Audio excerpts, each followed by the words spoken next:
For mums who are exclusively breastfeeding, at what point is the best time to start pumping, and how do you get a little bit of milk so that you can have the occasional day out, or where you want to leave your baby with your partner to be able to go out for an evening, for example? This video is going to give you a huge amount of tips to be able to get a little bit of extra milk so that you can go out and about as and when you feel like, and hit the follow button for more pregnancy, birth and parenting information. So the official recommendation is to wait until your milk supply has established before starting to introduce a pump.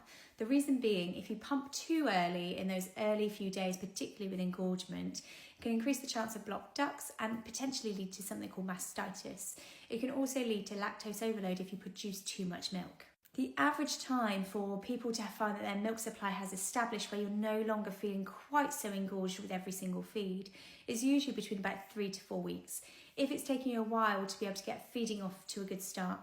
However, women who have had babies before, who potentially have breastfed before, sometimes find their milk supply establishes a lot sooner than previously. First-time mums or mums who have struggled to get going with the breastfeeding at the start sometimes find that this is more like the 5 to 6 week mark. So it's about following what your body is telling you.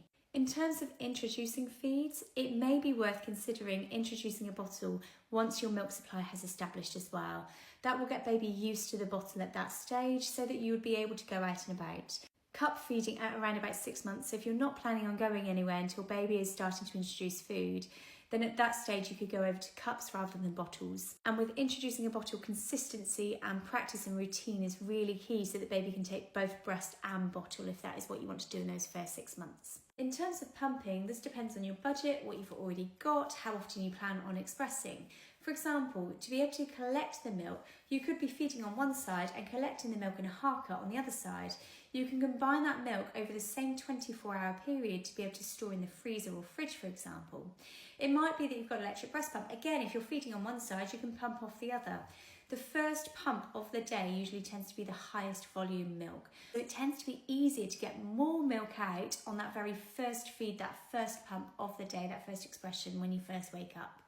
In the evening, the milk tends to be much higher in fat and calorie content, but it tends to be much smaller volumes. So yes, it's hugely nutritious, it's amazing, but you might not find that you get as much out in those evenings as compared to the morning time. And if you're not planning on having huge stashes, then you can just pop it in the fridge, and then you've got that later for the evening. If you're planning on going out, doing an exercise class, going out with some friends, whatever it is, then you've got that milk in the fridge ready to go and you've not necessarily stored it in the freezer.